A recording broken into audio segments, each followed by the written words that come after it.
नमस्कार, मैं Bhagyashree. Business news के बिजनेस समाचार में आप सभी का स्वागत है। खबरों की ओर बढ़ने से पहले आइए डालते एक नजर आज की सुर्खियों पर। सुस्त शुरुआत के बाद रिकवर हुआ शेयर बाजार, सेंसेक्स 56,000 अंक के स्तर पर। सोने में गिरावट, चांदी स्थिर।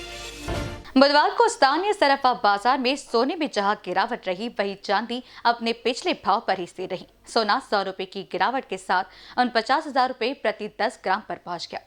पिछले कारोबारी सत्र में सोना 49,100 रुपए प्रति 10 ग्राम पर चल रहा था। चांदी 66,000 रुपए प्रति किलो पर स्थिर रही। सोना और चांदी में उतार चढ़ाव बना हुआ है। इससे शादी ब्याह की खरीदी करने वालों को राहत मिल रही है। आगामी आने वाले त्योहारों और शादियों के सीजन को देखते हुए ग्राहक मार्केट पहुंच रहे हैं। पिछले दिनों भाव 48,800 रुपए पर पहुंच गए थे। इस समय चांदी के भाव कम होने से चांदी के आर्टिकल्स की भी खरीदी लोग कर रहे हैं। Bureau report, BCN news. बैंकरों और आयातकों की दिवाली के दबाव में अंतर बैंकिंग मुद्रा बाजार में लगातार 2 दिन के तेजी के बाद बुधवार को रुपया 5 पैसे तुलकर 74.24 रुपए प्रति डॉलर पर आ गया। पिछले कारोबारी सत्र में रुपया 74.19 रुपए प्रति डॉलर पर रहा था। शुरुआती कारोबार में रुपया 1 पैसे की गिरावट के साथ 74.20 रुपए प्रति डॉलर पर खुला और यही इसका पूरे सत्र का उच्चतम स्तर भी रहा। इस दौरान रुपया 74.31 रुपए प्रति डॉलर के निचले स्तर तक भी लुढ़का। अंत में पिछले कारोबारी दिवस के मुकाबले 5 पैसे की गिरावट के साथ यह 74.24 रुपए प्रति डॉलर रहा। Bureau report, BCN news. विदेशी बाजारों में मजबूती के रुख के बीच दिल्ली तेल तिलहन बाजार में बुधवार को सोयाबीन टिकम और CPO तेल के दाम मजबूत रहे। मंगलवार को सरकार द्वारा सोयाबीन खली DOC की कमी को देखते हुए इसके आयात की अनुमति दिए जाने के बाद सोयाबीन दाना और लूज के भाव में गिरावट आई। बाकी तेल तिलहनों के भाव पूर्ववत रहे। बाजार सूत्रों ने कहा कि शिकागो एक्सचेंज में 0.5% और मलेशिया एक्सचेंज में 1.5% की मजबूती रही। देश में आयात शुल्क में कमी के बाद विदेशों में दाम बढ़ने से खाद्य तेल तिलहनों के भाव मजबूत हो गए हैं, जिसकी वजह से सोयाबीन टिकम तेल में सुधार आया है। वहीं मलेशिया एक्सचेंज की मजबूती की वजह से CPO भी मजबूत बंद हुआ। उन्होंने कहा कि सोयाबीन तेल संयंत्र वालों के रख रखाव में उलझने से और ऊंचे भाव पर खरीद घटने से सोयाबीन तिलहन में गिरावट आई है। Bureau report, BCN news. सरकारी क्षेत्र के कैनरा बैंक में फिक्स डिपॉजिट यानी FD कराने वाले ग्राहकों के लिए बुरी खबर है। दरअसल बीते दिनों बैंक ने FD पर मिलने वाली ब्याज दर में कटौती कर दी थी। इसके बाद बैंक के ग्राहकों को FD पर मिलने वाले मुनाफे में कमी आ गई है। बैंक ने 46 दिनों से 90 दिनों की मैच्योरिटी अवधि वाले को छोड़कर सभी डिपॉजिट पर ब्याज में कटौती की है।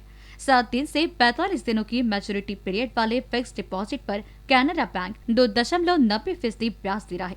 वही 40 से 90 दिन, 91 दिन से 179 दिन और 180 दिन से 1 वर्ष से कम की फिक्स डिपॉजिट के लिए बैंक क्रमश 3.9%, 3.95% और 4.40% ब्याज दे रहा है। Bureau report, BCN news. सप्ताह के चौथे कारोबारी दिन यानी गुरुवार को भारतीय शेयर बाजार की सुस्त शुरुआत रही। शुरुआती कारोबार में सेंसेक्स 55,900 अंक के नीचे आ गया। वहीं निफ्टी की बात करें तो ये 16,620 अंक के स्तर पर रहा।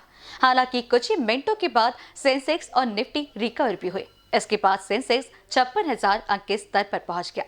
BSE इंडेक्स पर टॉप लूजर्स कंपनी में भारतीय Airtel, power grid, Maruti, axis bank, SBI, Titan, HDFC bank, Nestle, NTPC, सन फार्मा, ITC, इन्फोसिस और TCS शामिल है। जिन शेयरों में तेजी रही उनमें रिलायंस इंडस्ट्रीज सबसे आगे है। Asian Paint, Bajaj Finserv, HCL, Bajaj Auto, HUL, IndusInd Bank के शेयर में भी तेजी रही है। बीते बुधवार को BSE का 30 शेयरों वाला सेंसेक्स शुरुआती कारोबार में अपने नए सर्वकालिक उच्चतम स्तर 56,198.13 अंक तक गया।